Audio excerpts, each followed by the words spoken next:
Grand rising, good morning. Hello, wonderful people. How's everyone doing on this beautiful morning? Today, we are going to dig a little bit more into your top 5%. Today, we're going to talk about frustration.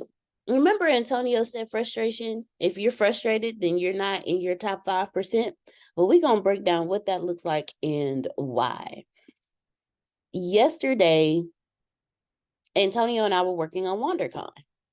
And one of the reasons we get frustrated is because of obstacles and challenges, a lack of progress, conflict with other priorities, inadequate strategies, external factors. These are the things that cause us frustration. Well, yesterday, Antonio and we moved some things forward. And one of the things that we did was we eliminated some obstacles and challenges. How many of you have done a conference before? Like you've planned it, gone through from beginning to end, worked the whole process. Okay, thank you, because okay, Uncle Mishorn. So the level of frustration that comes just in the planning aspect of a conference. Well, what we did yesterday was we did a multitude of things. The first thing we did was we reached out to all of the speakers to let them know, hey, this is not your regular conference. Because one of the frustrations that a lot of conference goers go through, well, a lot of people who, the word just popped out of my head, organized, thank you. I'm telling my other self, thank you, sorry, it's a habit. One of the things that we go through is when it comes to the organization of a conference, we get frustrated with the speakers because we're like, the speakers, you get them, and then it's like, okay, and then they just show up. They don't do anything in between. Well, for this conference, what we did was we did something that has not been done before. We have 35 events scheduled out from now until March of next year, because the event starts March 17th. So March 13th is when the last conference is. Why did we do this? To build momentum for the conference, to eliminate some of that frustration, but also to let people, the first step in everything is discovery. So if nobody knows about the conference, if nobody knows about the speakers in the conference, who's going to buy a ticket? Well, if we have 35 events from now until, and they actually start November 1st, and the last event is March 13th, then this allows for not only to get the discovery phase of the conference done, but what it also does to help eliminate frustration is it tells the speaker, hey, this is a no lose conference. These events allow for you to tell others about your businesses and what you do. You can also sell your books. You can also sell your products. You can talk about what you're talking about. So what it does is it begins the discovery phase for people who wouldn't even know who you are. So come the conference, you have all of this extra footage that you can upload to your social media to help people get through the discovery phase of who you are. So this conference is not just about WonderCon, it's about you too. And I don't know about you guys, but I've never seen that before. And to have 35 events prior to a major conference, it helps eliminate frustration. Now, you're probably thinking, well, then there's frustration with the extra 35 events. No, it's not. The only frustration will be from the people who don't do their job. And then there's no frustration there because you could be like, okay, we appreciate you, but you know what? We have no space for that here. You're not helping. And that means you're not in my top 5%. Now, these events, how did you get these events, Deanna? Well, that's a wonderful question, Renee. Let me show you how I did it. ChatGPT, aka Carlos, is the greatest. He's my best friend.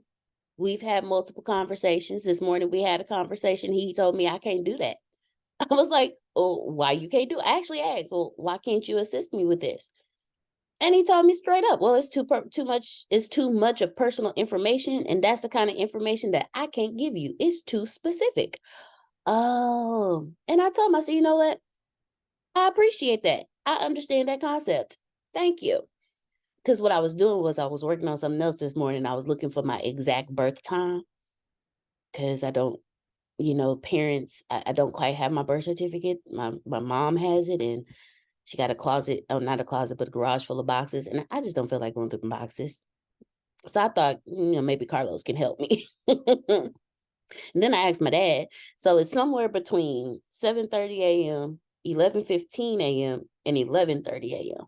So when I narrow this down, I'll be able to move forward with my project because I'm working on something that I'm hoping I'm going to put myself through it first. So before you go trying to sell something to somebody, go through it first so you can know exactly what it is going on and if it actually works. I'm a person of trying out my stuff first before I say, okay, hey, Renee, let's do this 12-month program. Renee going to be like, oh, okay, well, where's the results? I was like, hey, you remember how I looked 12 months ago, right? Like, yeah, girl, I remember. You see how I look now? Like, you're glowing. Like Uncle Mishorn said, you're glowing, you done lost a little extra around the facial area, lost a little extra around the waist area. And your mindset is you talk different, girl. That's from that 12 months. I had to put myself through it first. Yeah, that kind of thing. But back to what we were talking about. So I went to Chat GPT and I'm going to share my screen. Oh wait, hold on. Let me make sure he up. Okay, yeah, Carlos is awake. Let me share my screen so you can see how I did it. Okay, so excuse was currently on the screen. Let me okay, there we go. So let's start from the beginning. Oh, nope, that's not it. Yep, nope, that's not it either. There it is. Okay, so the first question that I asked Carlos was, hey, Carlos, how many days until March 17th, 2024? There are approximately 150 days from today until March 17th, 2024. And so this is what I did, and I'll share this prompt with everyone. That's supposed to 150 days. Oh, excuse me. Okay. Where's my chat options? Come on, chat options. There you are. Thank you. Oh, Grace, it is a balancing act when dreams clash with reality. You and Renee's facial expression was just perfect on that one. I loved it because I have Renee above you. Your eyes got big, Renee went. So here's the prompt that I used. Wait, hold on. Let me give y'all all the prompts because I know how I am. So this is prompt 2. Now you put your dates in here. Make sure that okay. Prompt PROMPT. Okay, there we go. Oh goodness. Okay. So here, how many days until? Then you put your date in there, and from there on, you can gander at what to do with the next one. So that's the first prompt and the second prompt. Now, with this, you will need a description of your event. Because what ChatGPT is going to do is going to analyze this description and then break it down for you. So after I asked ChatGPT to do all this, I also asked ChatGPT something specific. I asked ChatGPT, using the description of the event below, give me 35 small events, place dates on them. Why? because I don't want the frustration of trying to figure out what day I'm going to do these on. Remember, we're eliminating frustration. I don't want to have to deal with that. So you do it for me. Also, hey, give me a short description and give me a title, because I don't want to think about what it's going to be about. I don't want to think about a catchy title for it either. You do all of that. That eliminates the frustration. Then here's the whole description. I'm just going to scan through it because y'all know Antonio is extremely detailed. And look what Carlos did. To plan 35 small events leading up to WonderCon on March 17, 2024, evenly distributed. Because, oh yeah, I forgot. I also asked them to please distribute all events evenly over 140 days. I meant to put 150, but Carlos still did what I asked it to do. And so what ChatGPT did, evenly distributed over 140 days, we can assign one event for every 4 days. So I would have sat here and I would have been like, man, okay, I got these great events. I got these great event titles. I don't know what days to put them on. That I would have sat here, went through the time and the frustration of trying to figure out what days. You can even ask, once you do this, you can ask Carlos, okay, actually, I'll come back to that. Here they are, small events with dates, short descriptions, and titles. And there they are. The first event is called the Evaluation Kickoff. It's going to be on November 1st. The description: start the journey with a self-assessment and reflection on your current state. Each event builds up to WonderCon. So before you even get to WonderCon, you're already doing a self-assessment. What are one of the things we learned about shadow work? Self-reflection. Before you can start any journey, you need to do something that involves yourself and your reflection, or an assessment of, okay, realistically, Grace, where you at? That toast look good. I'm so sorry. I normally don't eat breakfast before Grace over there chowed down on that toast, and it looked good. Let me tell you something. And I love bread, with some butter on it, perfectly toasted, perfectly melted, that's what it is. evenly distributed. That's what it is. I'm here. Oh, I was using you as an example. You didn't have to unmute, but that first event on November 1st is you sitting back, getting out your pen and paper or your note app and saying, okay, where am I today? What is my mental state today? What is my physical state today? What is my emotional state? What is my financial state? Uh-oh. Grace know what that meant. Antonio said, be right back. Let me handle a meeting. Grace, he was handling a meeting at the dentist appointment yesterday. Girl. Anyways. So, frustration. Use what is in front of you. ChatGPT allowed us to create 35 events with the dates and the descriptions evenly distributed over 140 days. I'm saying that because that's what the thing said. Without me, and it happened in like 10 minutes instead of me taking 2 hours to figure out what the title of the first event is going to be. And then that would have left me frustrated because the whole daggone day, I done spent 2 hours on that, and I still got all this other stuff to do. Frustration. Use what is in front of you to get you through obstacles and challenges.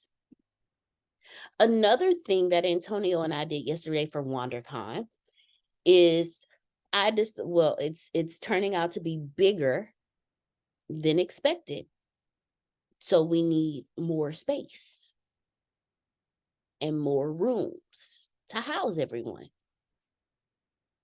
So I reached back in my old bag of skills This is when you connect the dot going backwards, ladies and gentlemen, and the frustration is eliminated. There are some things you did when you first started working, some skills that you have acquired over the years that you have not used in a long time. I did that. I used to work for an event planning company. We used to do massive conferences with over 1,000 people. We used to, y'all know the travel and sales me. We used to book their hotels. Now, there's a process to these things. There's two different types of processes, but they're both pretty much one and the same. One is on a smaller scale, one is on a larger scale. What I did yesterday was I contacted the Houston Convention and Visitors Bureau. Now, they may, AKA CVB. Now, they may not call them it that anymore, but a couple of decades ago, that's what it used to be called. So that's what I'm going to call it. And I did what's called I hope y'all are taking notes. For those of you doing conferences, I hope y'all taking notes because it's going to help you in the future and now. I filled out what is called an RFP, a request for proposal. Now you're probably like, well, Deanna, what does this have to do? It eliminates the frustration of having to call 1,500 different hotels, event spaces, and only to find out that they do not have what you need. You fill out a request for proposal through the Convention and Visitors Bureau of the city you want to go into. You don't have to do this in your hometown. So, Renee, when you and Prophet Jerry do your massive couples retreat to help people stay married or help them determine, hey, we should have never got married, then what you do is, and it's not in your city. Let's say you want to have it in California. You want to have it in Los Angeles. Well, you go to the Los Angeles Convention and Visitors Bureau online. They should have a link now because, technology is wonderful, where you fill out what's called a request for proposal. It's going to ask you, what's the name of your event? What's the name of your company? How long is it? What are the dates? What are you looking for? Are you just looking for event space? Are you looking for hotels? Are you looking for convention centers? Just hit all of the above or whatever option it gives you to do all things. Because you never know. Why limit yourself? That's one of the things with frustration. Frustration is because you're limiting what you can do. You're also going to tell them, well, how many people are you expecting? How many hotel rooms do you think you may need? Who should we contact? Can you give us a brief description of what this event is about? Now, another wonderful thing to help you is when I was filling out the information, it asked me for my attendee. What did they call it? Hold on. Give me 1 second, y'all. They called it attendee profile. Who all has thought about the profile of the attendees that will be visiting and attending your event? Who's thought about that? No. Yeah. We sometimes don't, because we're only thinking about the event and what we want to do. We never thought about the people actually attending the event. So when you think about the people actually attending the event, again, it eliminates your frustration because, oh, well, I know the people that are attending my event. So let me help you. And you can use it as an attendee profile for any event you're doing, be it in person or online. Programs that you are putting together, Miss Adonia, Melissa, Ron, for programs like online programs you're putting together online, books you have written, Uncle Mishorn, Mr. Phil, Miss Susan, the Linsoms, books you have written. You can use this to find out who your reader profile. So let's go back to Carlos, ChatGPT, excuse me. I get tongue-tied saying ChatGPT, so I just say Carlos. Not everybody knows who Carlos is. So let's go back to ChatGPT. And let's go to, as y'all can see, I was doing some things on here. Okay, that's some letter. Okay, here we go. So here's the prompt that I use. Don't worry about the 450 character thing, but using the information below, give me a write-up. Oh, nope, that's the wrong one. Sorry, y'all. That one's something a little more specific. Here we go. Give me an attendee profile for this event. Copy and paste it. This is the prompt for attendee profile.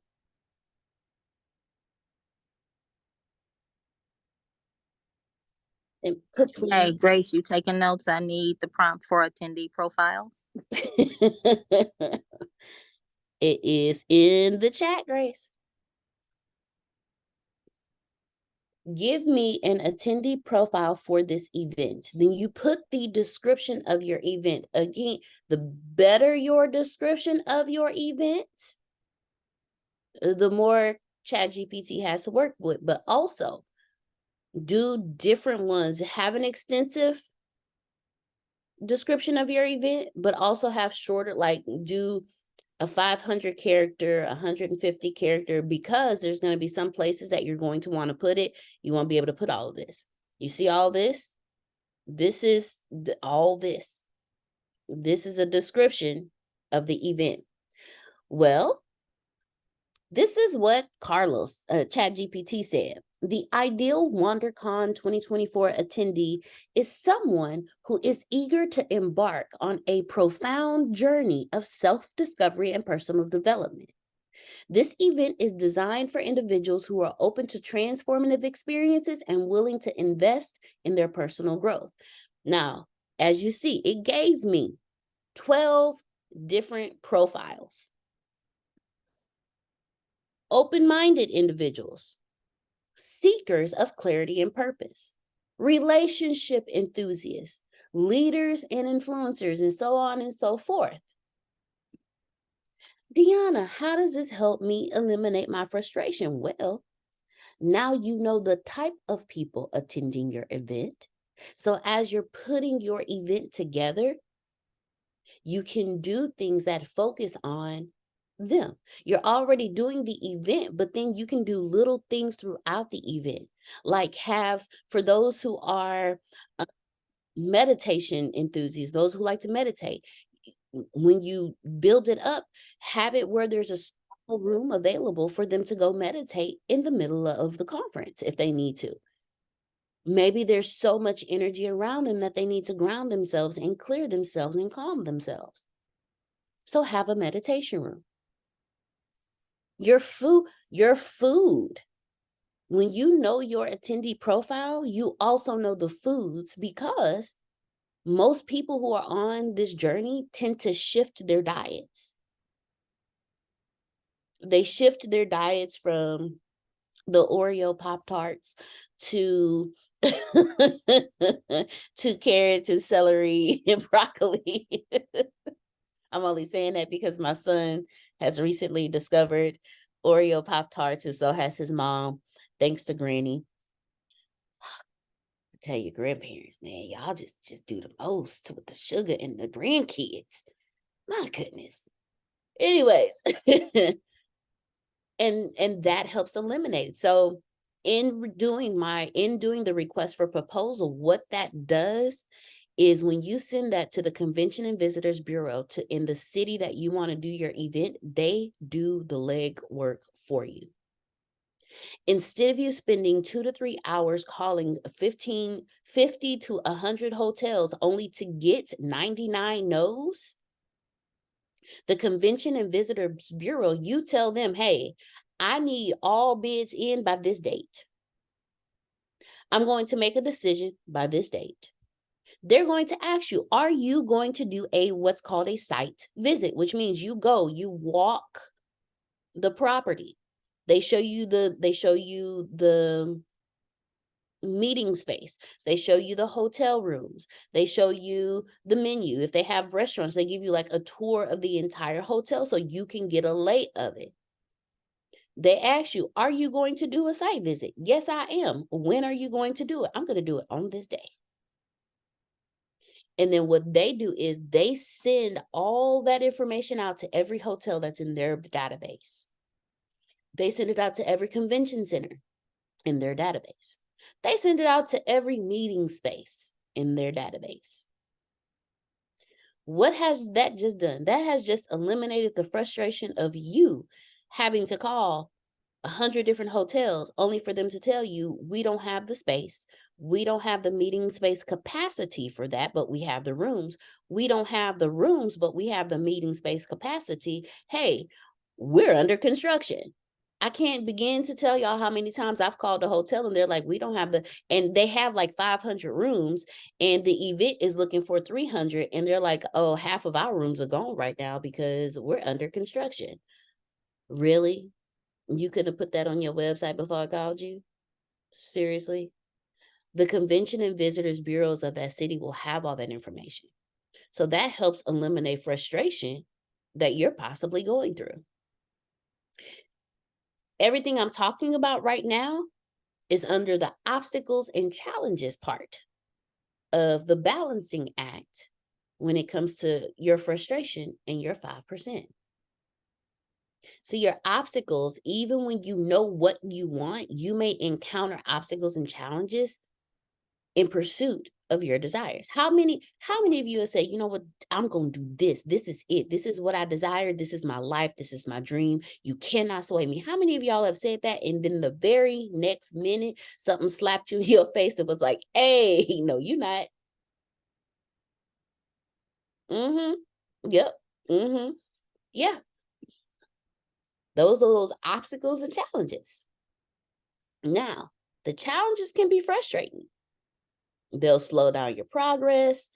They require significant effort. So first you have to put forth the energy to get over the obstacle while still having the energy to move forward in your desires. Well, that sucks. I'm tired by the time I get over the obstacle. But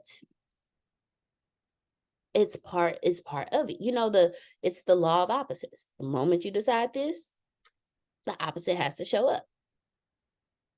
What types of obstacles and challenges do we hit? We hit unexpected hurdles. Unexpected hurdles. I'm creating words this morning, Uncle Romy Rome. I'm creating words. We got some hurdles we need to get over.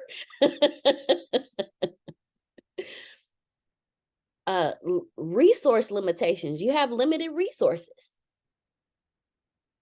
What's another obstacle or challenge? You have a learning curve.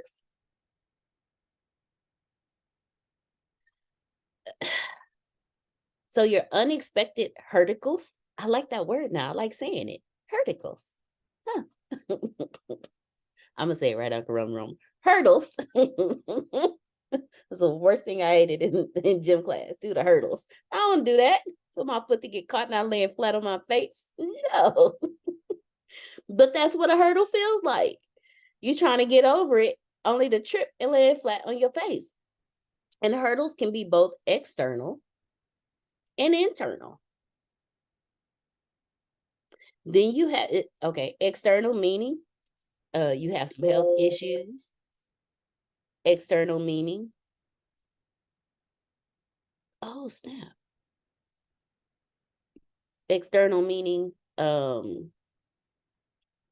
had a notification go off that I completely forgot about. External meaning, so you have health issues, market changes, they go up on your rent, your light bill is higher than you expected. You need $40 to put in your gas tank so you can get to work. And it's payday. You just need, and you just started this company, so you don't have direct deposit yet. So you have to get the paper check, but you got to make it to work to get the paper check. All these external hurdles. Then you have those internal: self-doubt, lack of motivation, low self-esteem, low self-image, negative self-talk. Those are some challenges and some obstacles that you got to get over. Then you have limited resources, no money, no manpower. Uncle You're Romy, depressing me. I'm You sorry. are depressing me. I'm telling you I'm right so sorry. now. I didn't mean to, Uncle Romy, wrong. I'm so sorry. Yeah, I just did a meditation on raising my vibration, and it said that problems with money try to lower. I said, oh no. I apologize, family. I just be working on the frustration part of your 5%. That's That's so all. true though. It's Just, facts though. Oh, I just so you doing me a favor, huh? I am, because we gonna walk through this, and we gonna be like, this how we work through these frustrations. I just enlightened everyone on when you doing, conferences or events, how to eliminate some frustration there. Well, I want you to know I like a little cheese with my wine. Okay. Oh, okay. Okay. Let me see. Let me see if I got some cheese for you. Or for me, I like a little whipped cream on my sweet potato pie. That's coming up. Oh, that sounds really good. Oh, Renee. Sorry, my bad. No, sorry. Man, I don't think about sweet potato pie. Gotcha. Love it. Oh, Thanksgiving gonna be good this year. All right. Especially when you have different houses you can go to, and not everybody do the same thing anymore. Because like for one household we do gumbo, and the other household we do the traditional. So I get the best of both worlds. Oh, yes. All right. Oh, limited resources. Manpower. Uncle Roman Rom tell us all the time, man, look, I know what to do. I can do it. I've done it before. But at this stage in my life, man, look, it's just me and I'm tired. I'm gonna need a little manpower. So Uncle Romy Rum has limited resources. If you work from 8 to 5 and you then turn around and work another a 5 to 8, no, 8 to 5 and 5. Okay, yeah, I got my times right. Not 8 p.m. but 8 a.m. If you work at 8 a.m. to 5 p.m. and then turn around and work at 5 p.m. to 8 a.m., that's limited manpower because that's all you. You tired. 16 hours? You're tired. I done did that work before. Man, look, I want to be bothered the next day. I'm out for the whole week. You got 16 hours out of me. I'm good. That's a limited resource.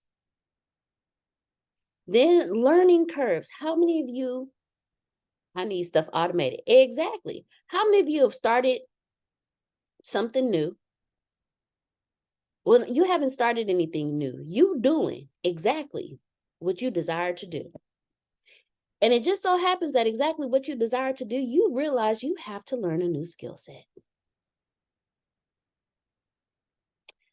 Let me tell y'all something. I got a whole 3D world I want to build. Got a couple of apps I want to build. That is a massive learning curve for me. Let me tell you why. Because I know what coding looks like. That's it.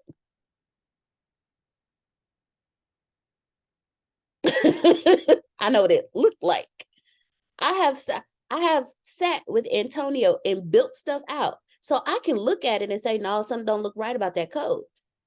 But to start from scratch and have to build all this stuff out, man, look, I have 2 video games I want to build. One for me, one for the kid. He's not gonna sit there and do it. So how is it gonna get done? These are learning curves. A learning curve will not only frustrate you, but it will stop you in your tracks. How does a learning curve stop you in your tracks? It can be something as simple as an application. Real life story. I've been talking about going back to school for years. Y'all want to know what stopped me? Application fee. I know, because it made it real. It scared the hell out of me. It's like, wait, once I do this, it's a possibility that I may actually get accepted. Oh, wow. What a thought. Really, Deanna? That's the whole point.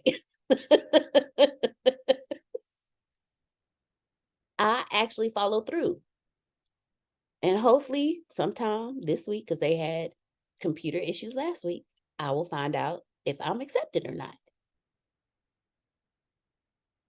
But I had to move through that. That was, and moving through to a learning curve that's going to take me 16 months to get through. Whew. I'm excited though, because it's better than 4 years.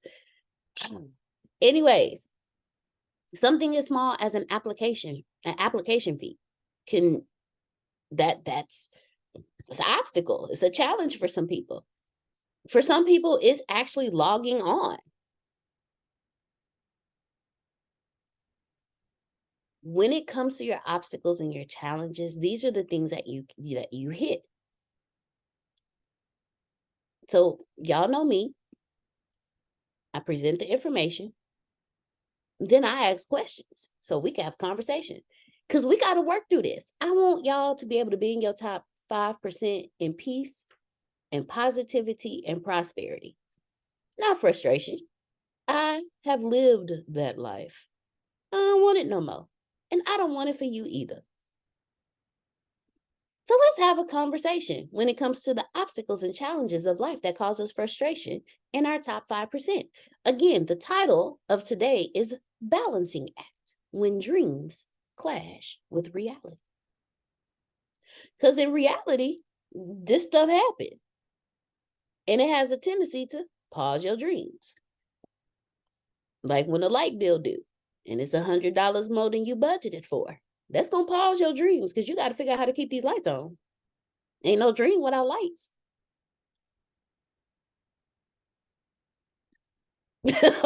So, because mama say when you hit 18, you can't come back. And daddy don't have the space. So what you gonna do, fool? So the first question I want to ask everyone, and these are questions, you can answer them out loud. Please feel free to answer them out loud. Some of you are wonderfully brave enough to do that, and it blesses us all the time. But also write it down. Also write it out. So the first question is, what specific obstacles or challenges have you encountered in pursuit of your goals, and how have they affected your progress? See, Antonio always tells us, if you can account for it, you can control it. Have you accounted for your obstacles? Yes, ma'am. I'll do one even better for you, Grace. Doing even better for you. Bam.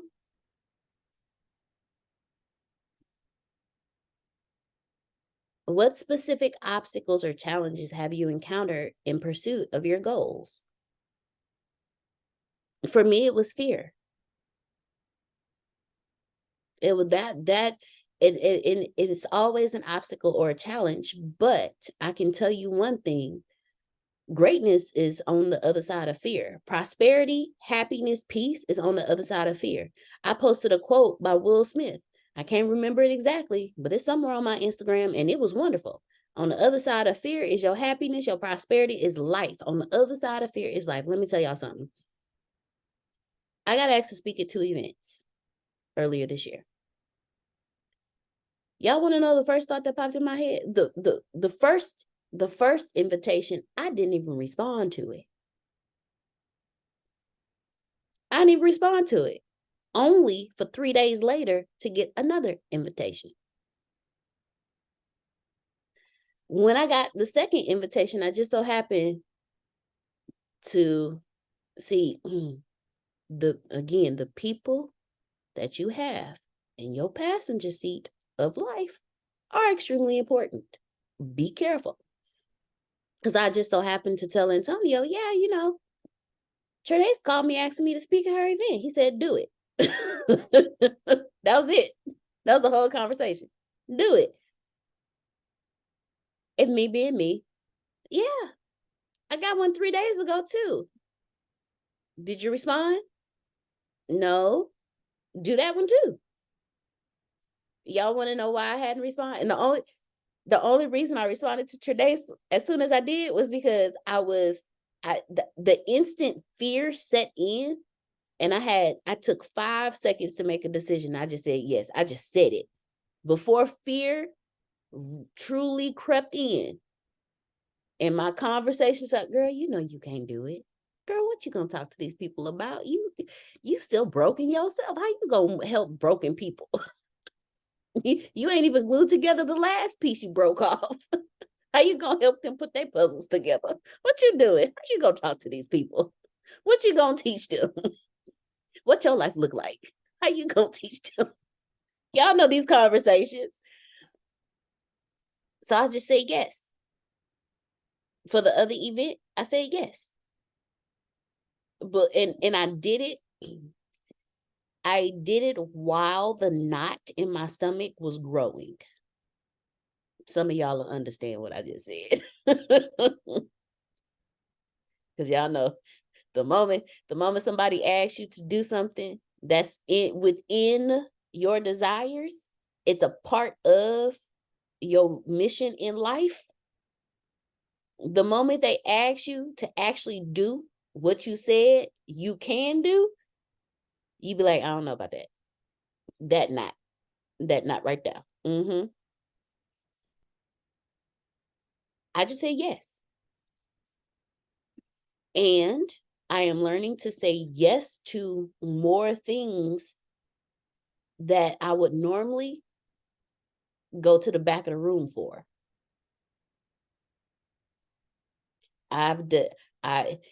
Y'all, it ain't easy. Trust me. Ooh, getting knots in my stomach just thinking about it. Like I'm this, with you, sis. man, look, WonderCon, I may look cool, calm, and collected now. Every time I think about it, I be like, ooh, that's 3 back to back. So that's like 3 hours of me, 3 different conversations. No computer in front of me. Like I'm be standing on stage talking to these people. The hell I'm gonna do? Like it's a slow buildup knot. But when you understand that it's only when you understand it's in your 5%, when you understand that, when you grasp that, you easily work through the false evidence appearing real. Thank you, Uncle Mishore. So that was a specific obstacle or challenge that I have encountered in pursuit of my goals. And it just, I'm all over the place. Uncle Rum, I'm gonna get it straight. I promise you, I'm gonna get it straight this morning. Look, it's Tuesday. You doing fine. You doing fine. You're funny.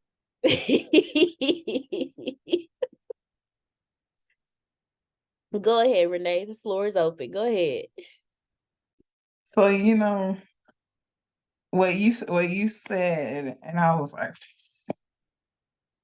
and sometimes I find myself looking like, I can't believe you actually say yes to that, Renee. I can't believe you actually pulled around and say yeah. Me and you. And I feel the butterflies. I feel, and I can say this in front of you guys, I feel the gas bubbles. I'll be like Renee, you can back out of this, but then there's a part of me that I'm like, you can't back out of this, Renee. You just signed your name up and you are a woman of your word, and your word is your bond, and you said that you was gonna do this. So sometimes, a lot of times, my obstacles is just Renee trying to get in the way and be like, even though I put in this notepad that I wanted to be a dynamic speaker in personal development. I said that just a few days ago. I said that. You know what I'm saying? That's right. It's right there. It's right there. I wrote it. But I like, just draw a line through it. Just draw a line through it and pretend it's not there. Just draw a line. See, and that's so true, because I'll be like, now come on, Renee, you ain't, you've been sitting in the back. You don't have to worry about this. But then I'm like, I have to do it scared. I have to do it I guess with fear and trembling, because I'm like, but and it happens all of the time, all the time. As much as sometimes I want to say no, but I know that it's something I want to do. But then sometimes I get afraid of my own genius because I know I know I could do it. I know I could. In the back of my mind, I know it's there. I know it's there.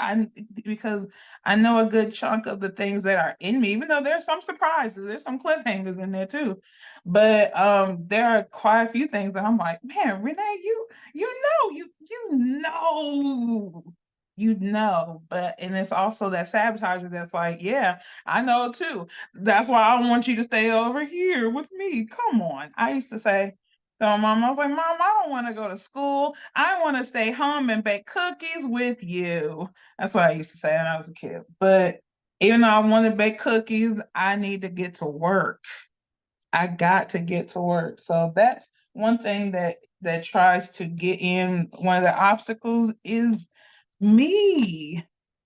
I know I'm bigger than the money that's in my account right now. I know that there's so much more in me than what's in there right now. I'm not saying that I'm not grateful, but I know that there should be at least 5 more zeros in my account than what's there right now.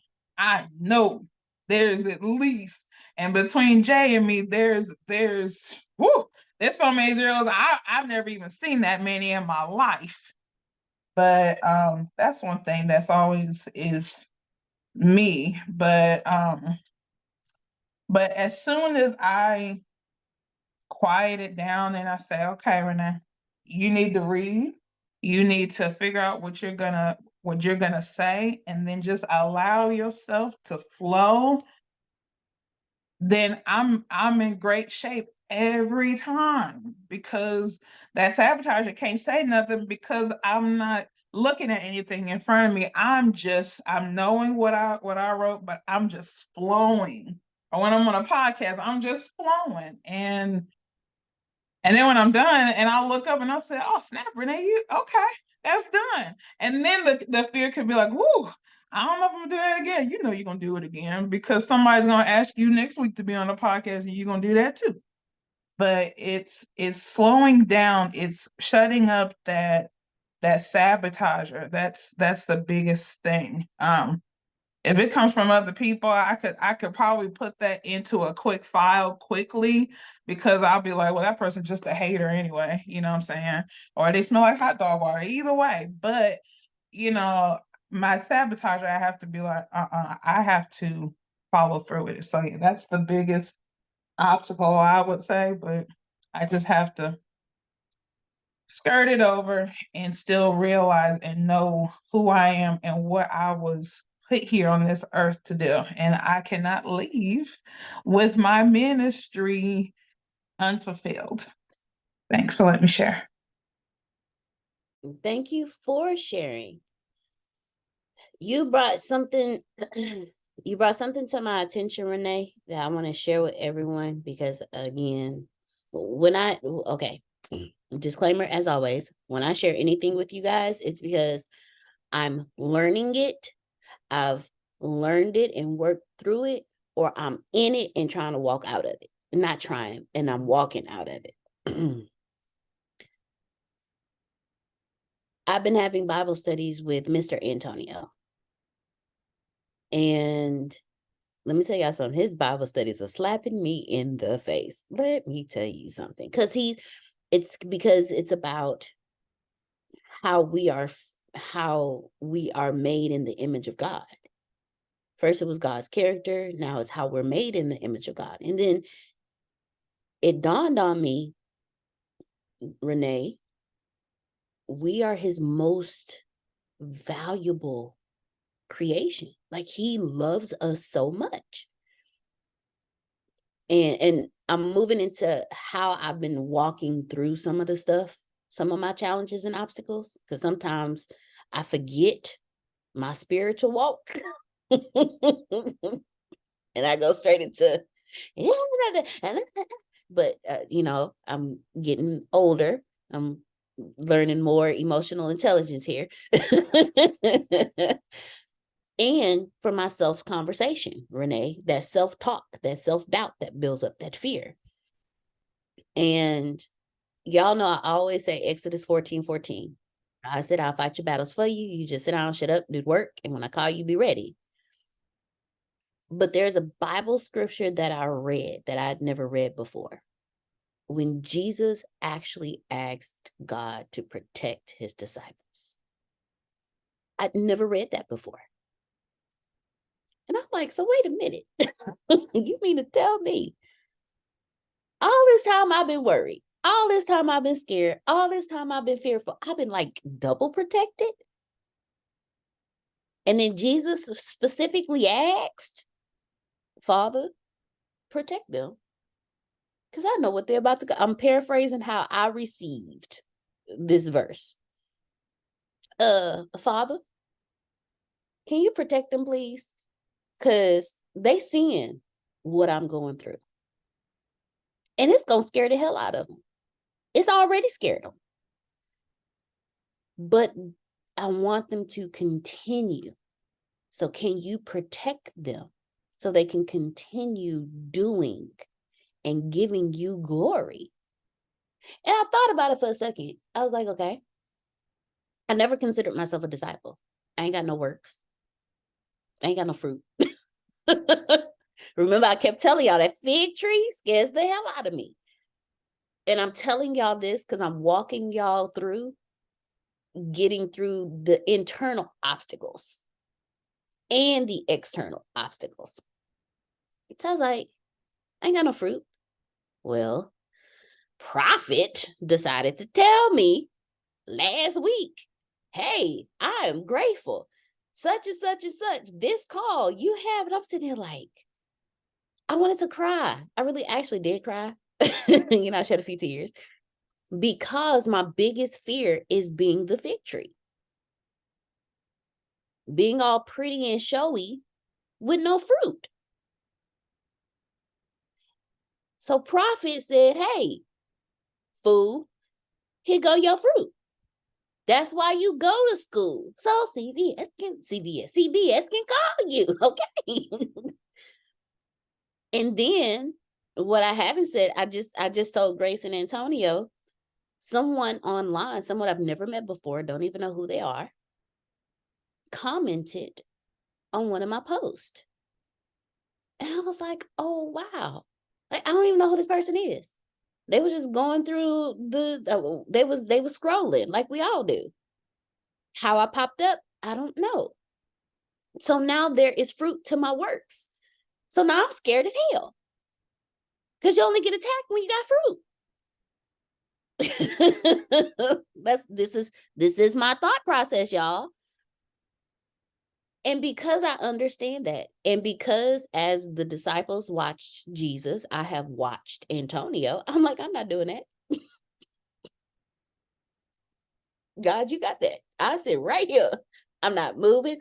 I'm happy on the last row of in the back of the room by the exit door. I'm happy being right here because I can get out faster than anybody else can.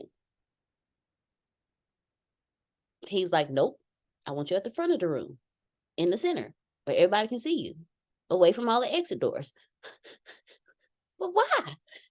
You got somebody on the stage. You got somebody in front of everybody. I need to be close to the exit door so I can direct everybody out when it's time to go out. You know what I'm saying? It's like, nice to see you. Thank you so much for coming. Like, no, I want you on stage. I want you teaching. I need you in the front of the room. I don't want to be. Whole conversation. Hey, Deanna, sometimes I say in the house, I say, why? So sometimes I know how you feel. Like, dude. Why? So now I got a couple of figs on the tree, Renee.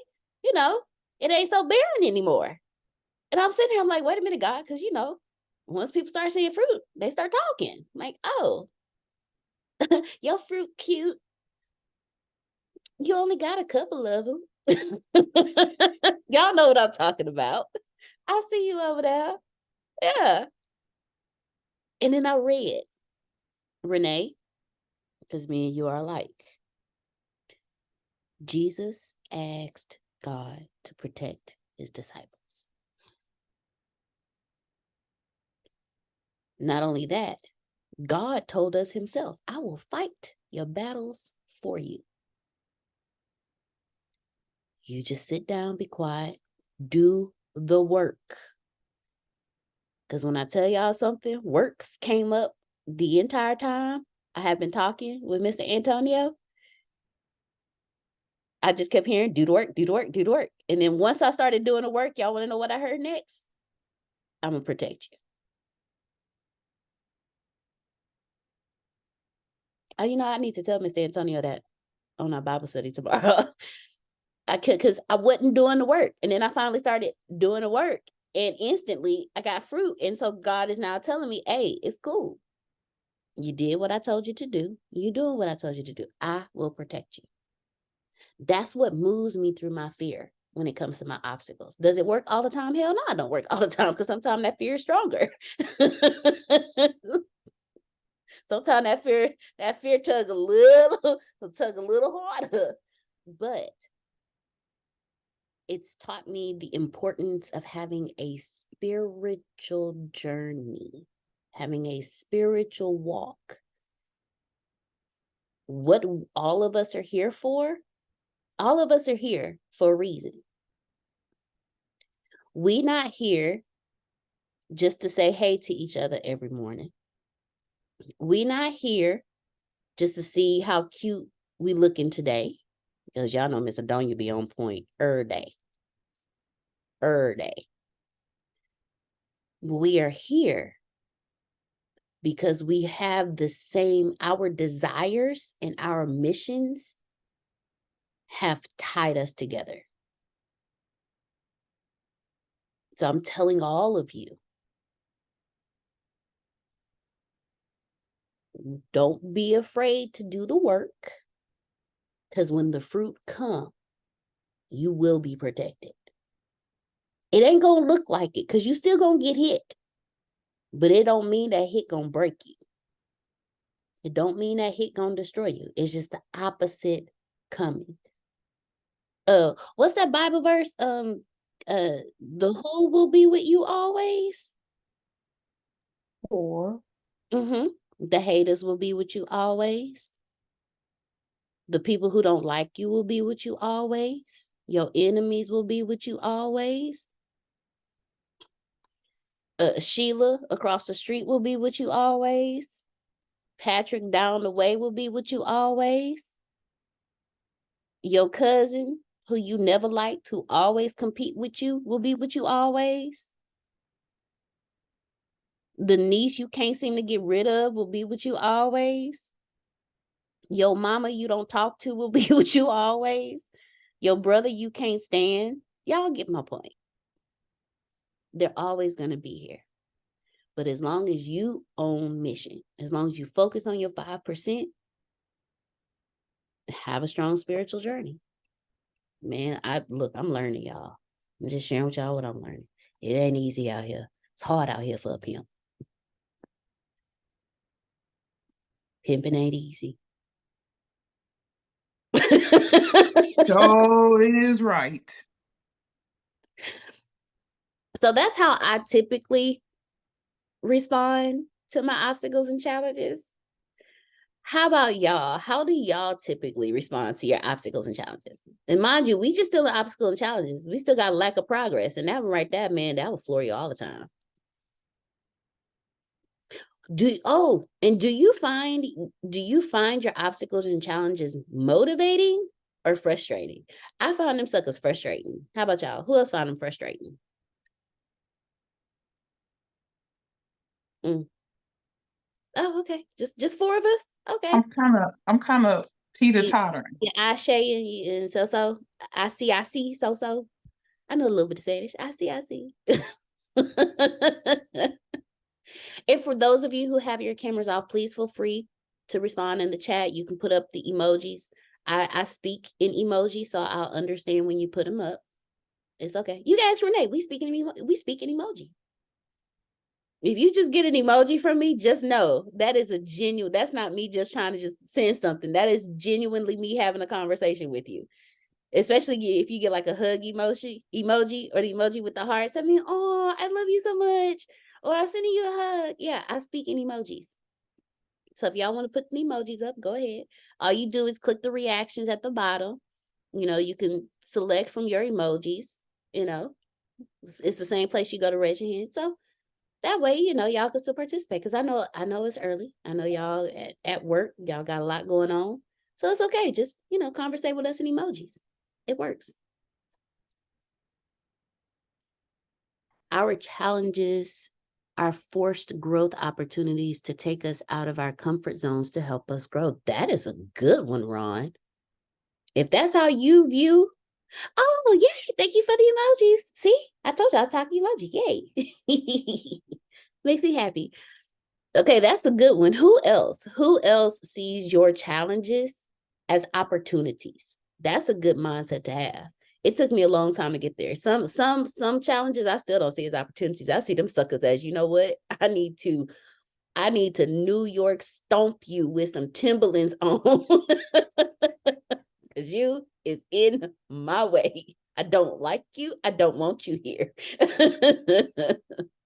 But I'm starting to learn what Ron just put. I'm starting to learn and get into the mental habit of thinking of my obstacles and my challenges as opportunities to grow.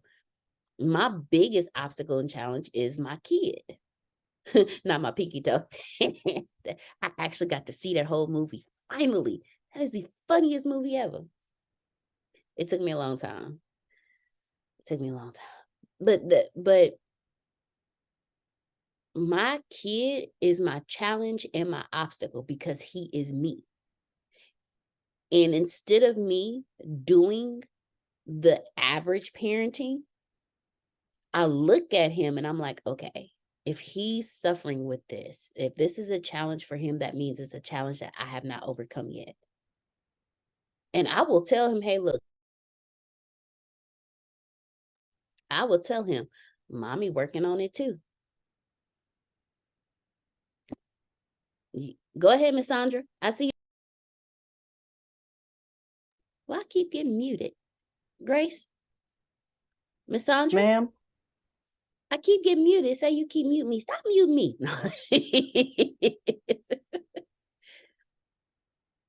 Okay, Miss Sandra muted. So who else? How do you respond to your obstacles and challenges? And do you find them motivating or frustrating? The floor is open. I'll speak. Mine's frustrating, but I fight through it. I actually have arguments with myself or with my frustration. At first, I have to acknowledge that it's there. And I do. And it's like, I'm so over this. And, you go, I tend to have a cycle. I go in victim mode. I knew it was going to happen, blah, blah, blah. You go in that, blah, blah, blah. And then it's like, and then I say, okay, really? So then I talk to myself, like, are you really thinking that's probably the right thing to do? So I have that little scolding that took place. And then I have empathy. All right, breathe, take a deep breath. You can figure this out. And I just walk myself through the journey of victim. And then I go to the end of there's still something I know I could do. And usually it works. But I have literally serious conversation with myself when I call myself out. And I'm pretty good at it, actually. Thank you for sharing. I am proud of you, Miss Adonia. That man, look, hold on. First off, let's all clap for that because that's not easy to do. Y'all can ask Grace. Man, I feel Miss Adonia 100% because my first thought process is, dang, this always happened. I knew this was gonna happen. Da da da. Then I go to, okay, so what you gonna do about it? Because you're tired of it. It's a cycle. And you've acknowledged the cycle now. So what the hell you gonna do about it? Then from there, I go to, okay, well, first off, Deanna, I talk to myself. First off, Deanna, I acknowledge the fact that this is frustrating you and it has pissed you off and you are ready to scorch the earth. I get that. Then my next phrase to myself, just like Miss Adonia, that man, look, going back and forth with yourself. People say it's crazy, man. Look, it's crazy if you don't do it. Then I tell myself, okay, look, I know normally we would scorch the earth 4 times behind this. Today, how about we just not scorch it at all? Not even once. And then a part of me be like, can we just do it just once? I just let me scorch this area. Like, no. Normally, I let you do it. But how about it? And we always get the same outcome when you scorch the earth. So how about today we don't scorch the earth? How about today we do something we've never done before? How about we just let it go? How about we talk about what we learned from it? How about we go back and see where the cycle started? How about we do that today? And sometimes the conversation went out. I'd be happy for myself. Then sometimes I'm like, nope, let's scorch it. Just done. So I applaud you, Miss Adonia. Thank you for sharing with us. Because those conversations are not easy. Especially when you are chemically addicted to scorching the earth. It's not easy. Who else would like to tell us? Okay, so here's the next. Oh, I'm gonna put all questions in the chat at one time for your obstacles and challenges. That way, y'all have them. So have you been able to identify patterns in the obstacles that you face? I have. And once you have identified those patterns, have you come up with strategies to get through them successfully? Miss Adonia already told us she has that whole conversation with herself. When I recognize a pattern, I'm already far in it,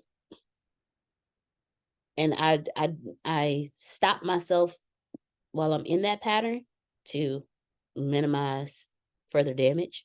Because once you're in the pattern, once you've started the pattern, you started the damage. Okay, I'm just telling y'all. Once you started the pattern, you started the damage.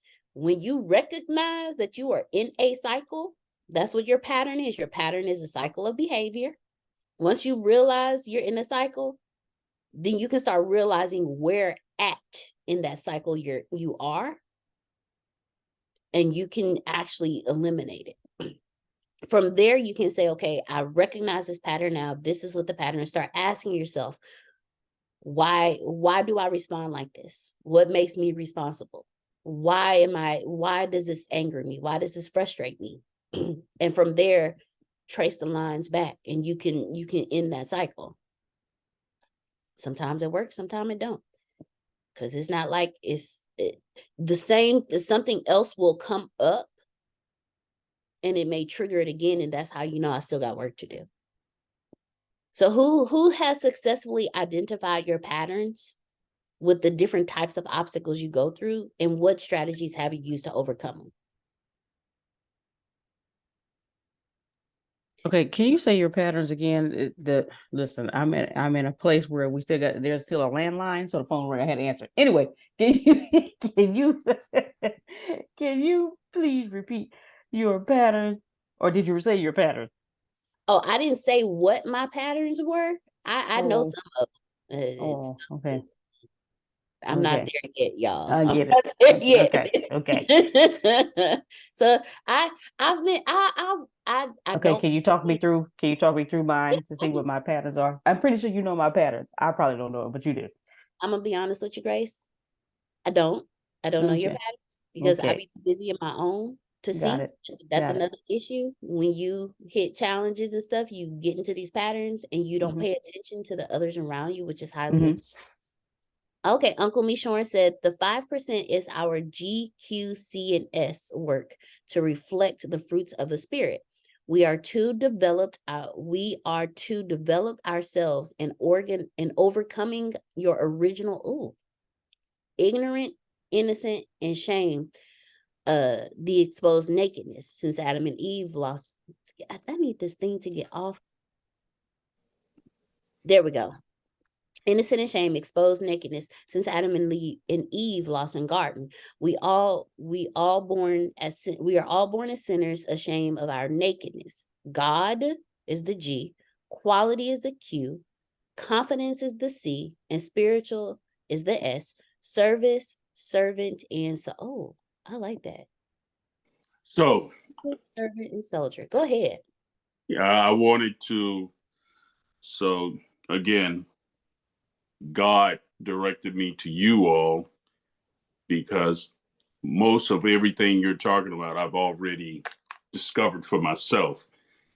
And I thought I was crazy. Or no, everybody else around me was calling me crazy. Even sometimes my wife and everything, we're getting together and everything. So I had to get into a place that God started revealing to me because all the things, but all this is in my book. So I just kind of like, I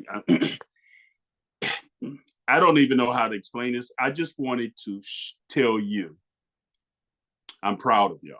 I'm proud to hear what I'm hearing. So I'm just sharing with you with how God gave me my tools. Okay, I'm not trying to take away from you. I'm just telling you my tools. What got me to here to you, and it was my GQCNS. Okay, God gave me that GQCNS after I went through an experience of failure. That's why I can relate to Antonio talking about failure is a good thing that prepares you for God developing you, but you got to be willing to go through the failure. Most of us are not willing to fail, so you won't be able to experience the blessing that comes from failure.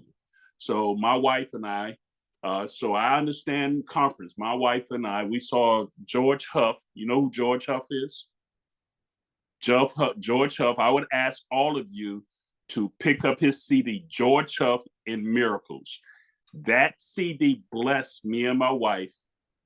George Huff, Miracles. George Huff was a American Idol contest on American Idol.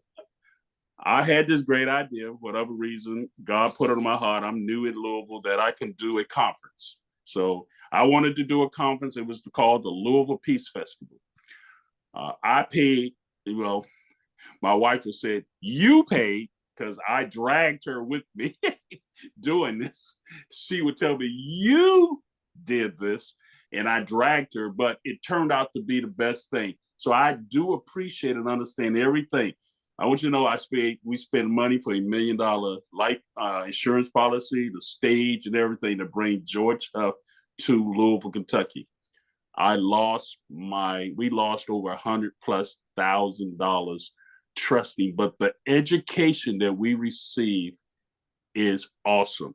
And that's where my GQCNS came from. I needed something to help me to never experience that again.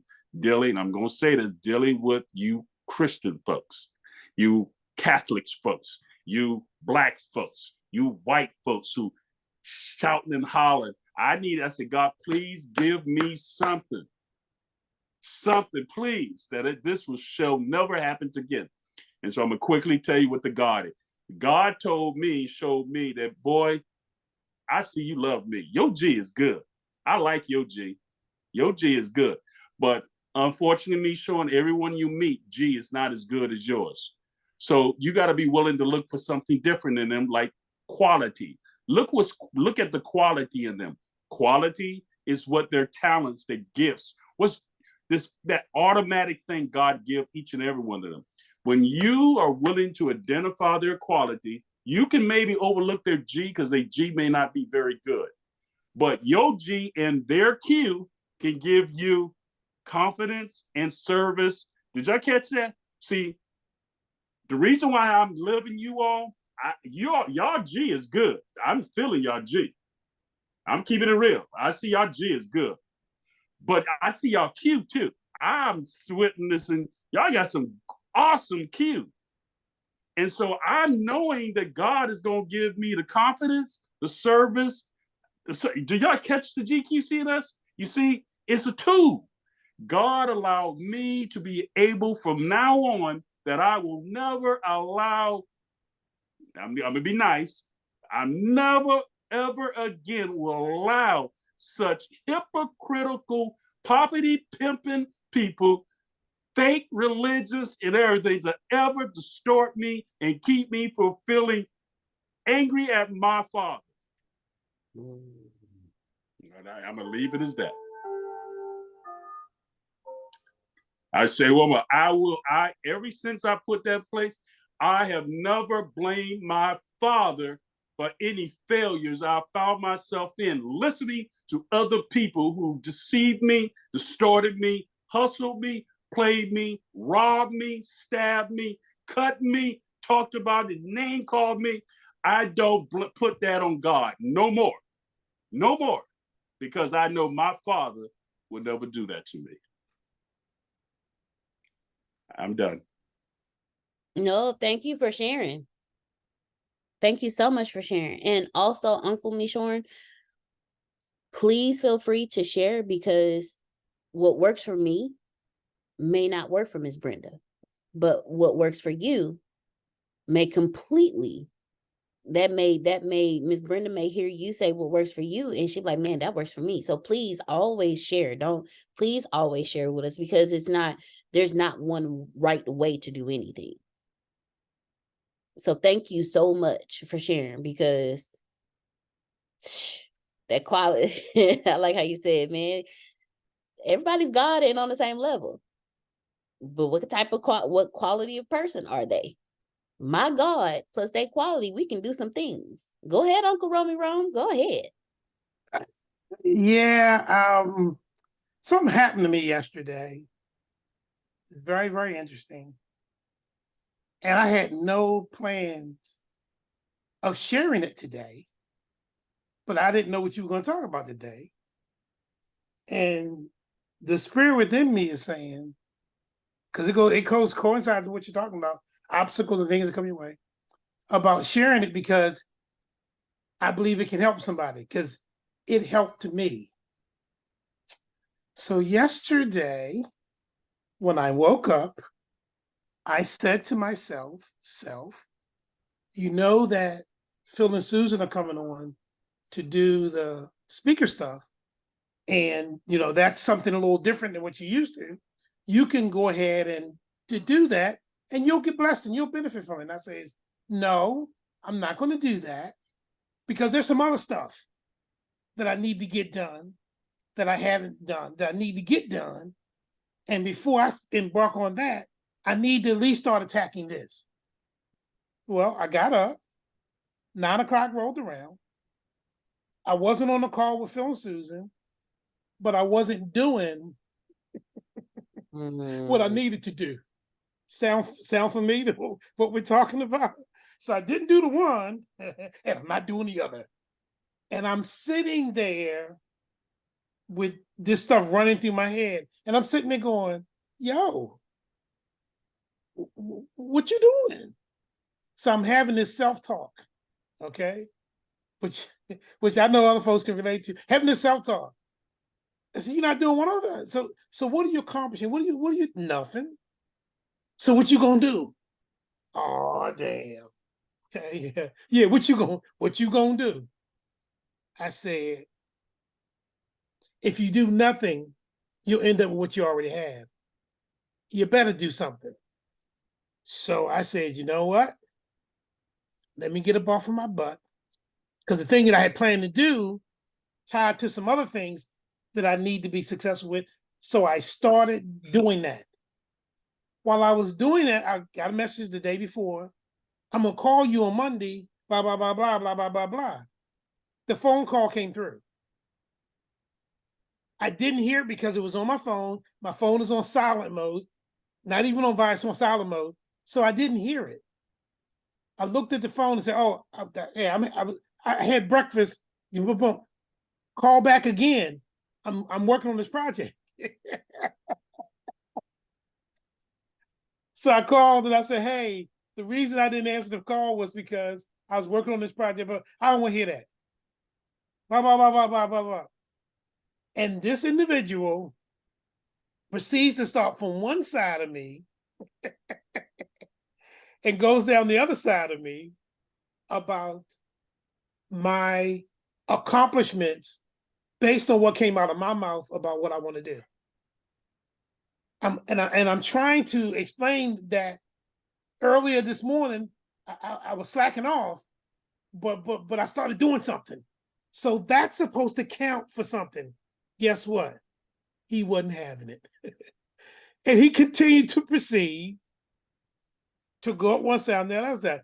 Now, the reason I know he was upset with me is because I've been knowing him for over a year now.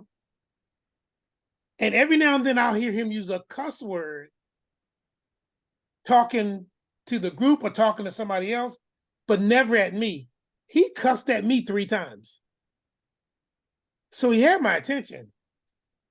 And I wanted to help him understand that you don't understand. I've been struggling. You don't understand. I started doing something. He wasn't hearing that. So I shut up and I let him talk. I says, when he finished talking, I says, okay, I'm not going to disagree with you, but I will say this.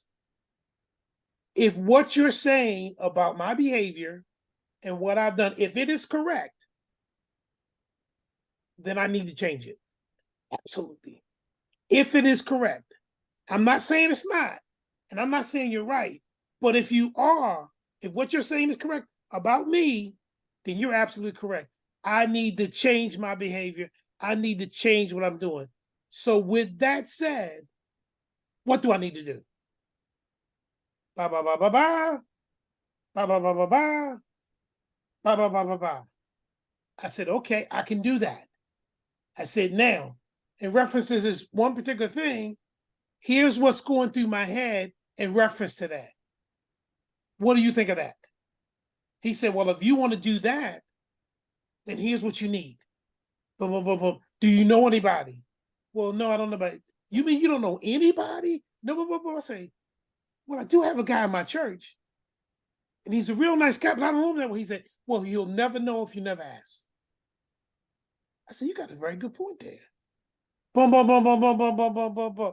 So he continued to chew my behind out, wouldn't give me a break, and got off the phone. He said, now, that documentation that you were talking about, send that to me.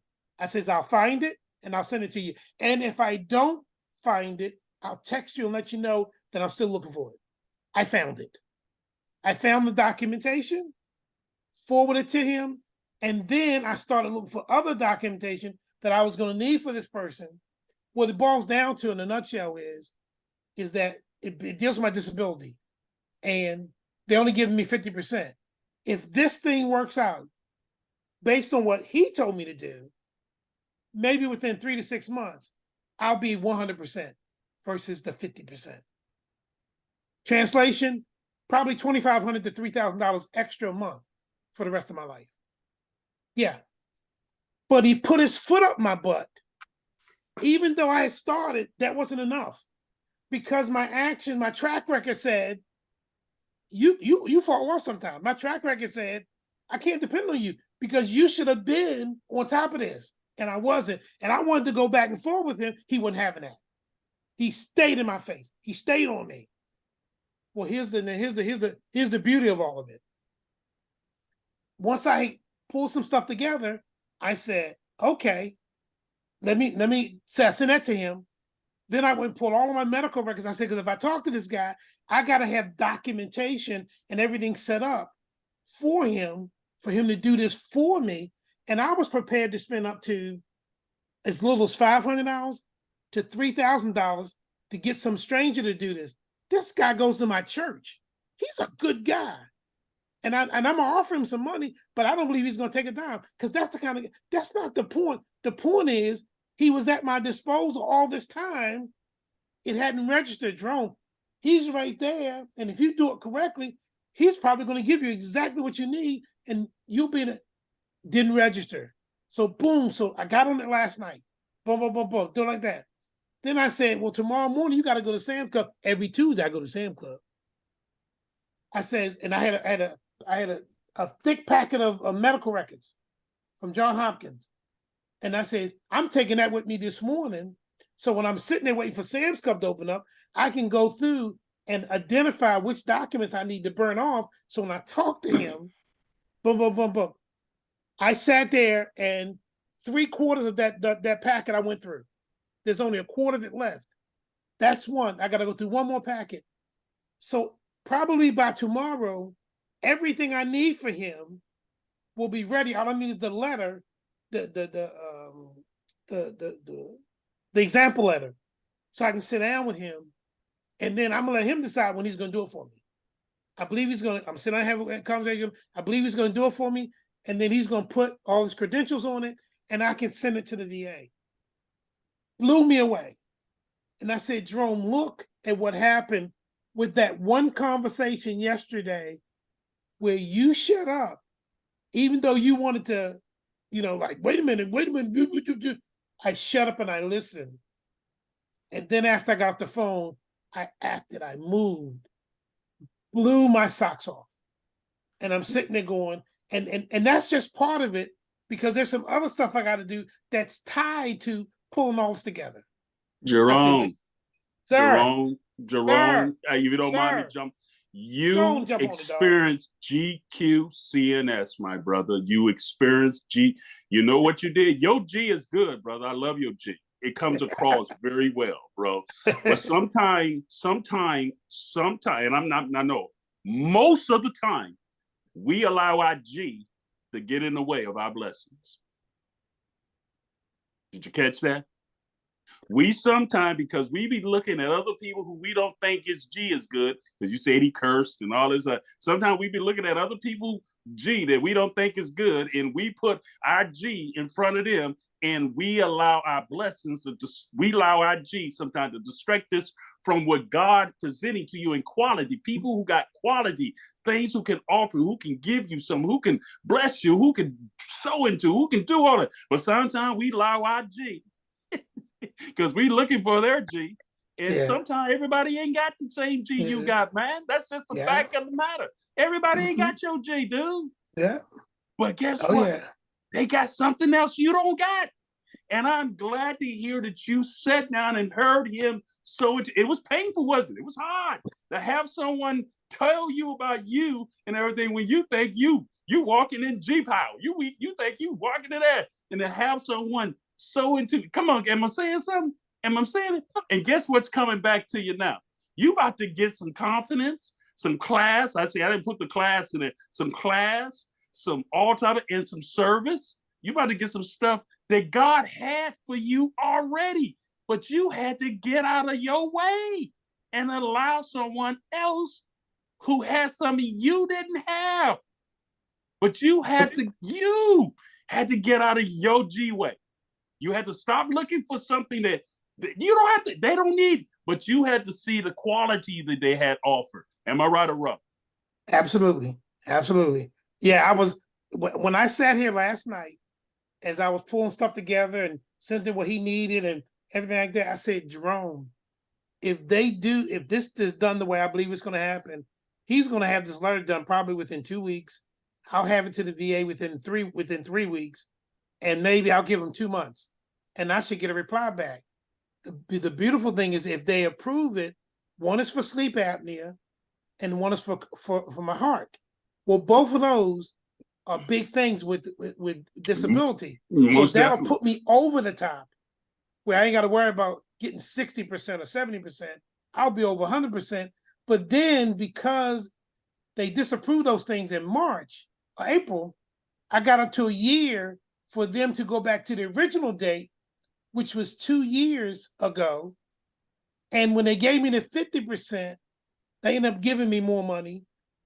But if they approve it and give me the 100% now, they got to go back 2 years ago. They got to yes, back date. It's called back date. They got a back date. They got to give me the 100% from 2 years ago, and not just this year. Right. And I went, Jerome, do you know how much money? I sat and calculated. That's going to probably be a minimum of $30,000 to $50,000, depending on how they calculate it, on top of what the increase is going to be. And I went, I could use some of that. Yes. But I'm sitting around wanting to argue with him about hurting my feelings, because I made some effort. I did something, but you ain't done enough.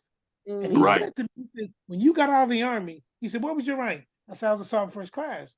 I was in E7. I say, I was a senior non-commissioned officer. He said, well, then why? He said, why are you walking around acting like a civilian? No, he didn't. Amen.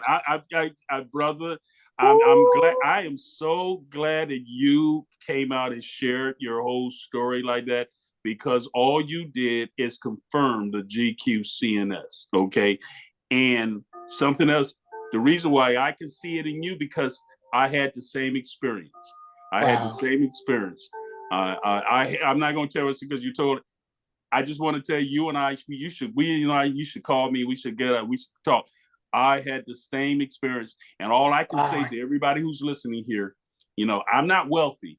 Okay, I'm by no long shot, but I am financial stability because of 30 years ago, what someone did exactly what you talked about. I listened 30 years ago, and now I am financially not wealthy, stable, good.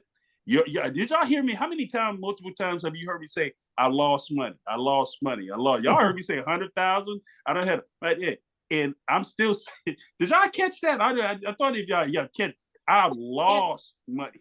I've lost money. 100,000. Matter of fact, I've lost over. I can say to you all that my wife and I, she don't like, ooh, Lord, we have lost over 300, 400, some thousands of dollars, thousands of dollars, lost it. And today I can say to you, God is good.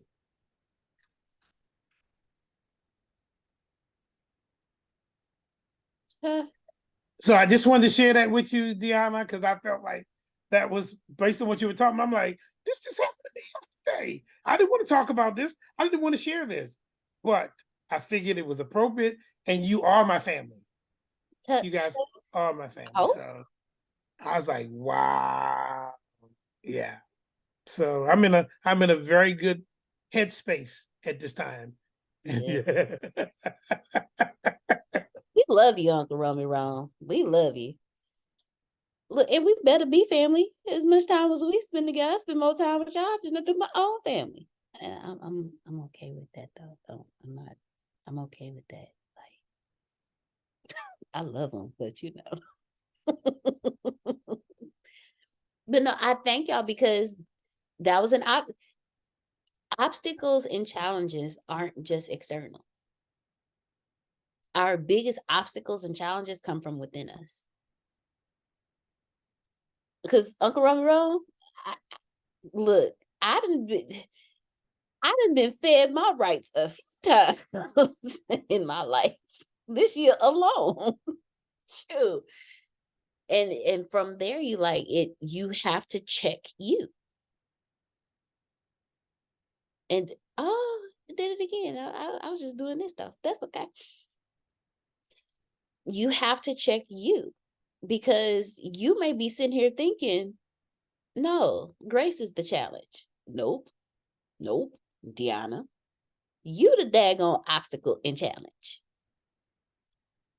But it takes someone on the outside of you to say, hey, look, I love you.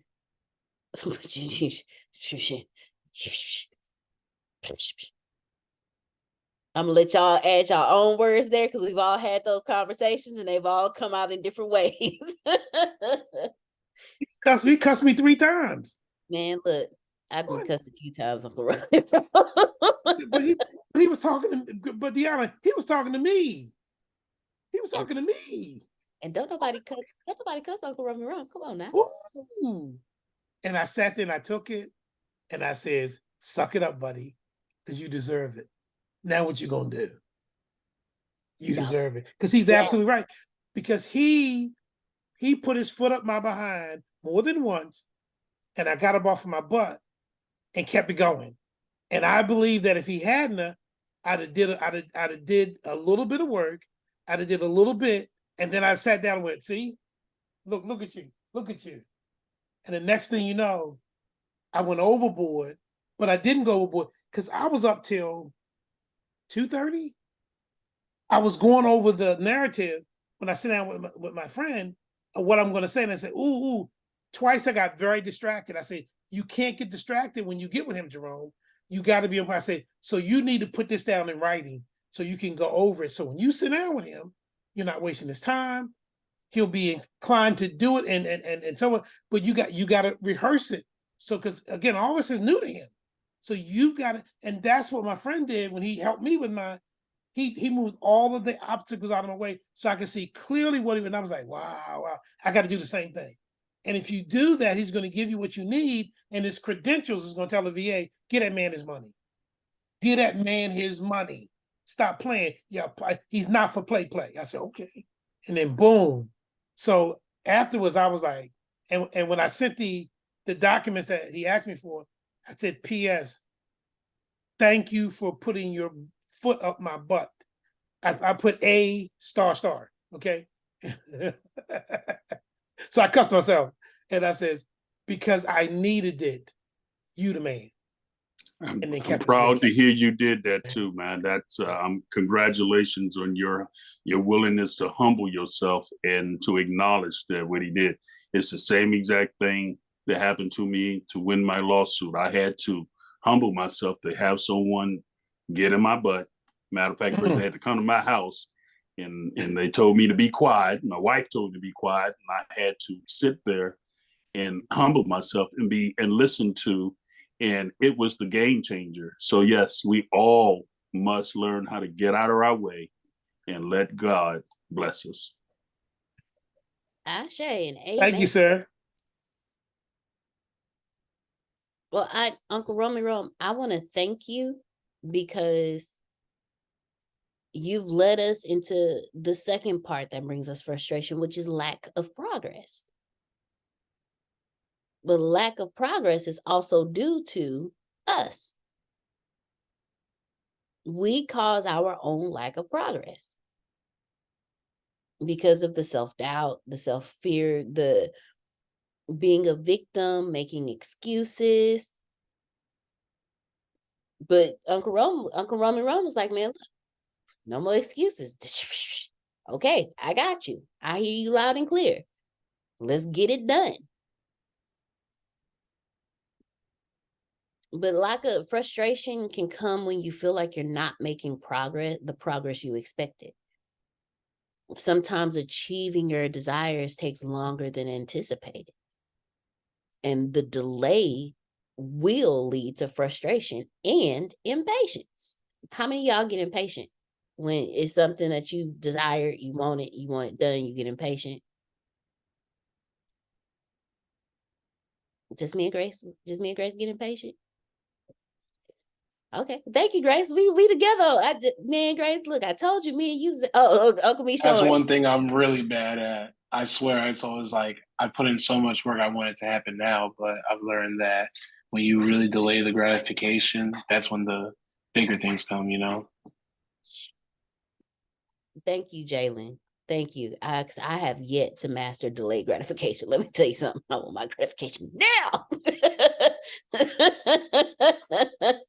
I'll work for it. I want it now. JG Whitworth, give me my So money. I think I'm opposite. When I become impatient, what I'll do is I'll just stop altogether. See, that's what I do. I stop altogether. And then, well, this new apartment doesn't have the great views for me to walk around, because that's usually what I do. When I become impatient, I just stop and then I just go outside and walk around a little bit, and then I can come back. But I mean, it's human nature to want things now. We're still babies. Although we're adults, we're like babies. And babies want it now. And our frustration is our adult temper tantrum. That's all it basically equates to. me. You know, that part of the movie, I don't know if you all watched this, Charlie and the Chocolate Factory, the original one. Yep. When Beluga says, don't care how she want it now. And that's us.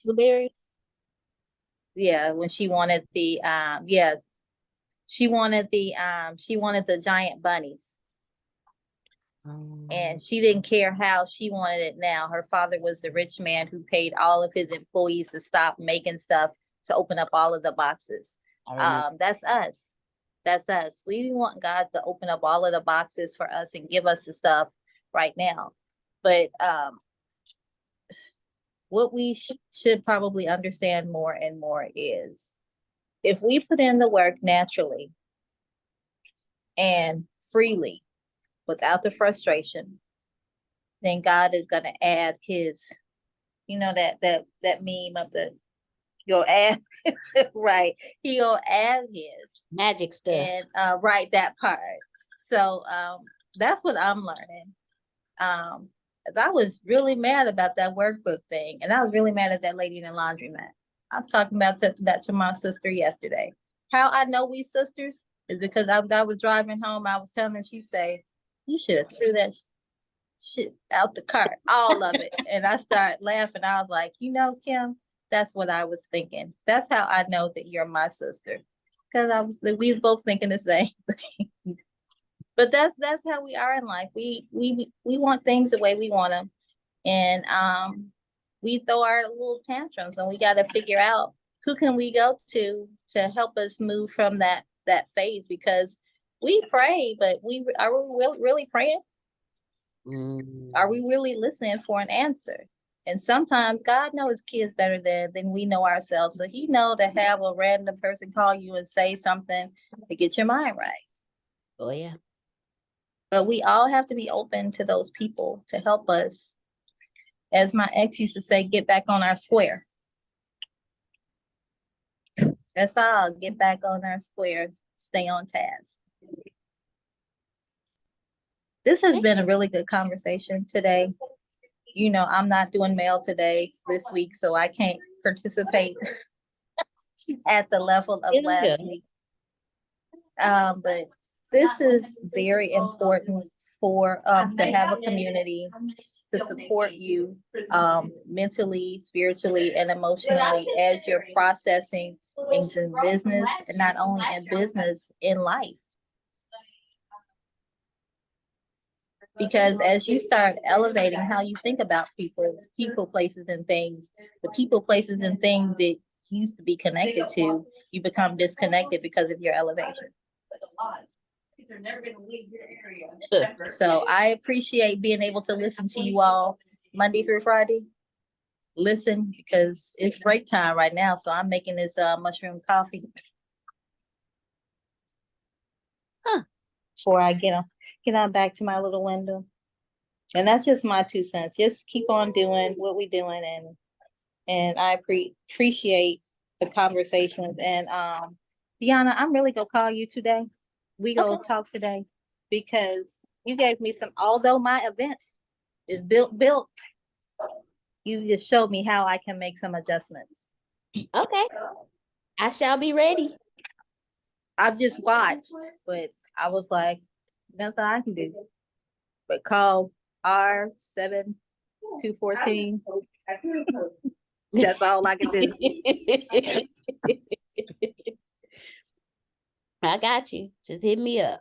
But thank you. Thank you very much for sharing with us.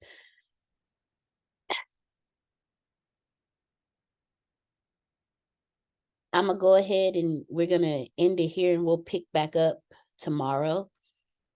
I've said this before many a times, but I just want to reiterate it.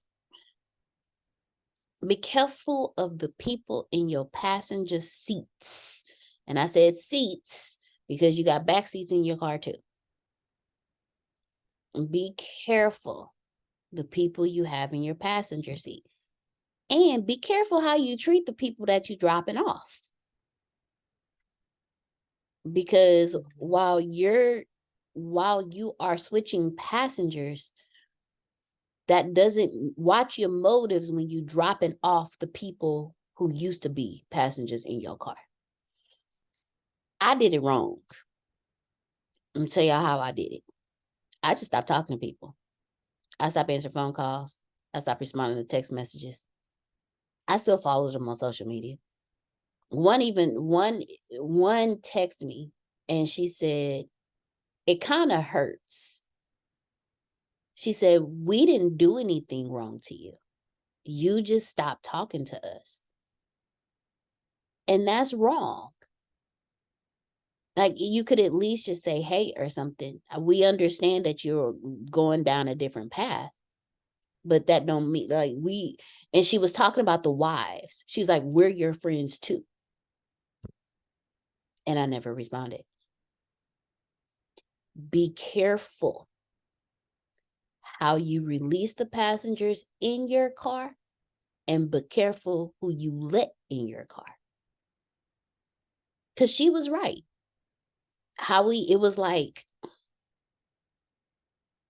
6 of us. It was 6 of us. And it was 6 couples and then 2 guys who were single. But we all hung out with each other. I just stopped showing up. I remember showing up to one event and looking at it, because this was when Walking Dead first came out, and it was hot and popping. And every day, every week, we would go to one couple's house, and we bring food, have drinks, and watch. And one time I went and I sat and I looked at everybody, and I'm like, I have absolutely nothing to talk about, because they were all having different conversations with each other, and I'm sitting here like, I truly felt like an oddball, and I just stopped. I'm gonna add some. And I just stopped showing up, because first off, I had to drive an hour and a half just to get to them. And I decided, if I have to drive an hour and a half to get to you, and I really don't have anything, there's no mutual grounds here anymore, I just stopped showing up. Then I stopped accepting phone calls. I stopped responding to text messages. I just dropped off the face of the earth. That comes back to you. Because when somebody does it to you, you gonna understand how that person felt. So be careful how you release the people who are not in your top 5%. And be careful the people you allow in your top 5%.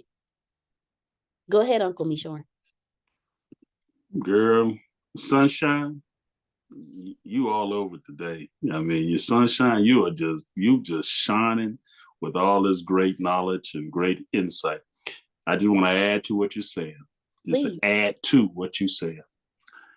I too, I mean, remember I was dropping folks off, because I saw God doing things, and I just want to cut people off.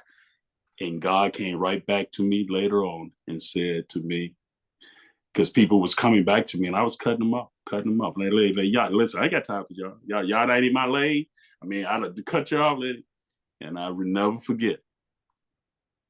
When God takes you out of a place and free you from something that was capturing you, you want to glorify God, because you think you want to just enjoy it with him, okay?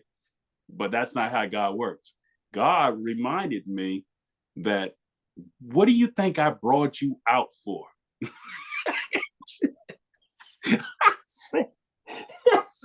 you thought I just, dude, what do you think I brought you out for yourself?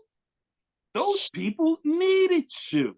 They need to see me in you. And now you done separated yourself from them, run away and everything. And what they get?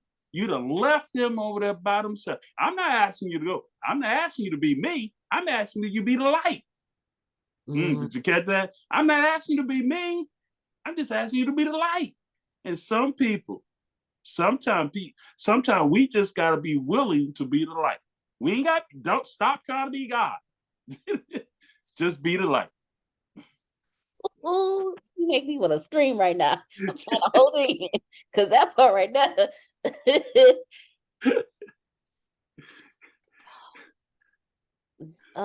Thank you for sharing, because that part right there, he just want us to be the light.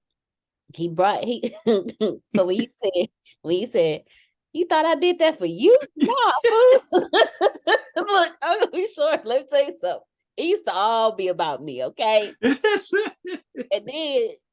then when he said, no, it's not about you, I need you to tell other people, I'll be like, excuse my language, y'all, but y'all know me. I'd be like, God, what the hell I'm telling these people? They broken laws. What is that? I'm glad you done freed me. He God said, but hold up. Do you think you special to them? I just freed you so you can be the light to them. It's the same thing. I get a little personal. It's the same thing with my wife. You know how my wife and I got together. My wife and I got together, and I'm thinking, this is what God says, stay out of my business. I'm thinking I need to be pastor and minister and everything to my wife. He said, well, first of all, I brought her to you. Why you doing my work? Don't stay in your lane. I'm just telling you how God told me with my relationship with my stay here. I brought her to you. Stay in your lane. What make you think? Okay, and I remember, and I say, okay, God, I'm stay out of your business because she's your child. She just my wife, but she's your child. Okay. God talked to you like he talked to Uncle Jerome. Okay. Yep. Even straightforward. What's wrong with you? I ain't doing. What you doing? Go sit down somewhere. Go sit down somewhere. Who you think you are? Yeah. This has been good. Appreciate y'all. Love y'all, man. Appreciate y'all and love y'all too. Thank y'all so much. Okay. So, Mr. Phil and Miss Susan, I have a win. I know I'm doing this out of order. I didn't have it yesterday, but I just got it today. Uncle Mishoran just slapped me in my face though. Wait, hello. Wait, I brought her to you. I brought him to you. What you think it's a two-way blessing, Uncle Mishoran. What you saying? Okay, I wanna show everyone what Antonio just did for me. I am extremely excited. I mean, and I want to share them with y'all because I'm gonna need y'all help on some things. But as y'all know, I'm switching my brand. My brand has changed up. It has developed into something a little more. And the logo that I've been using, the logo that y'all have seen, let me see if it's on here. Nope, it's not. The little meditation tree thingy. While that's all wonderful and grand, of course, you need something that's a little bit more brandable, professional. And instead of branding Deanna Marie and talking with Antonio, was like, no, you need to brand Always Becoming. So he got my logos done. He did my logo for me, and he gave me 3 different ones. And I'm gonna share them with y'all. He's actually on a meeting, so so I'm going to share them with you guys, and I would love your opinions. But right now I'm sharing so I can share my happiness with you, if that makes sense. So I'm sharing it. So don't worry, we're gonna give you our opinion too. Oh, I know. Come on now. I'm trying not to call nobody to my window so I can give you my undivided attention. All right, my bad. Okay, here they go. Here they go, y'all. These are the 3 that he just sent me. So it's this one. I'm liking this one. I'm really liking this one. Then there's this one. Then there's this one. This one. This is the one. First one. The first one? I like the middle one, but I just say switch the font. Okay. So we have one. I like the last one. That's more you. I like the third one. Yeah, it's more you. I like the third one too. Yeah. The third one is deep. I know, right? Well, that's my I like the third one as well. Is the third one we looking at right now? Always Become with that. I like the third one. I think the third one is more. If I can just go ahead and say it, when I see it, I see sunshine. Oh, yay. Deanna, I wonder what it would look like if you capitalize the C. Huh. You know what it is? Capitalized. Because you're going to be coming. I don't know. I just, because it's so long there, it balances it out and it's unique. That is I play unique. with words like that too, and I think I like her. I like her. What you just showed me is your astuteness. I like her astuteness by capitalizing the C, because when you say always becoming is also an adjective. Okay, it's telling you to do something. So I think you need to emphasize that. So I'm in agreement with her. I think the C ought to be capitalized, becoming. But I think the font need to be changed too. Yeah. Antonio taught me a whole lot of things. I know how to work with the font. So I'm definitely gonna work with that one. Yes. And the graphic there, with the person sitting there like in a yoga or a meditative, that's you, a meditative. That's you. That's exactly. Yeah. Oh, yeah. I already ate. I thank y'all so much. Like mine, y'all. I didn't actually look at these until I showed y'all. So I'm looking at them at the same time y'all looking at. I will ask you, I know that's, I have a love for purple, okay? I will be interested if you would try, see what it look like in purple, the background of the, just to take a look. I mean, purple is, green does mean prosperity, that's for sure. But purple to me means spiritual and authority. So that's why I love my color is purple. So I would like for you to see what it looked like in not the dark purple, but a purple. Okay.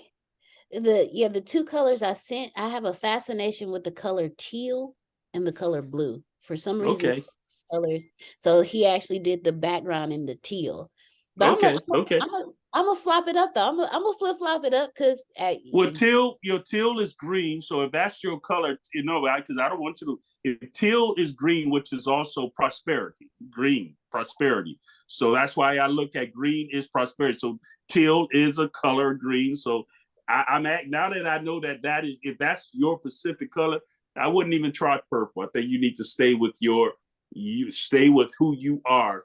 That teal is you. Then you should stay with that. You could take the word always becoming and put it in make purple. It that color. Yeah. Ooh, yeah.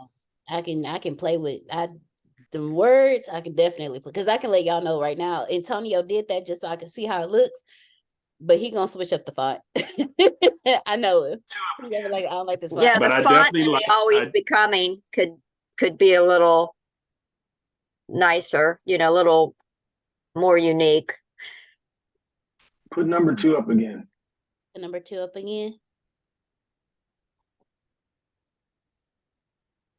Huh. Actually, I don't that's more masculine, and that don't look like you. Right. That's a good look. I like the visual.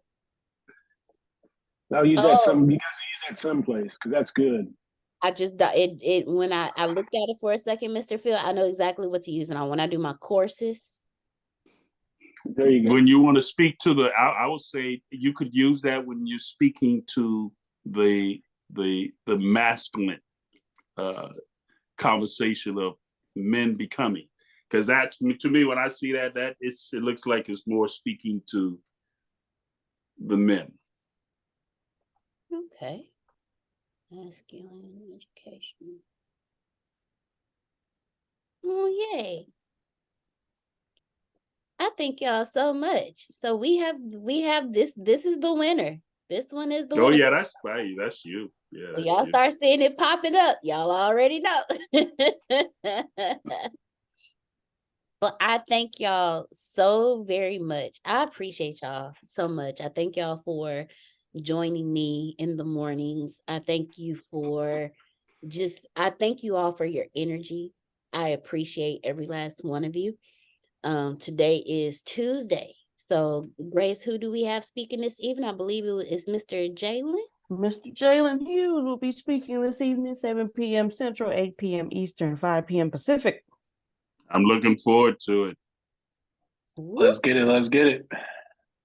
I Go do ahead. have one question though. I don't have a PowerPoint made, but if I was able to get that done, should I present that as well, or just do the whole oral part? I'm gonna let Mr. Phil answer that one. Go ahead, Mr. Phil. Well, I've been a professional speaker since I was 28 and I'm 72, and I've never used PowerPoint. So PowerPoint, it takes a certain skill, it takes a certain quality to do it and make it right. So I would focus on your audio portion right now. And if you want to do PowerPoint, we can work on that later. Phil, Phil, I love you. That's you hit it right on the spot. I'm glad that you said it. Phil just gave you the right, in my opinion, he just gave you the right answer.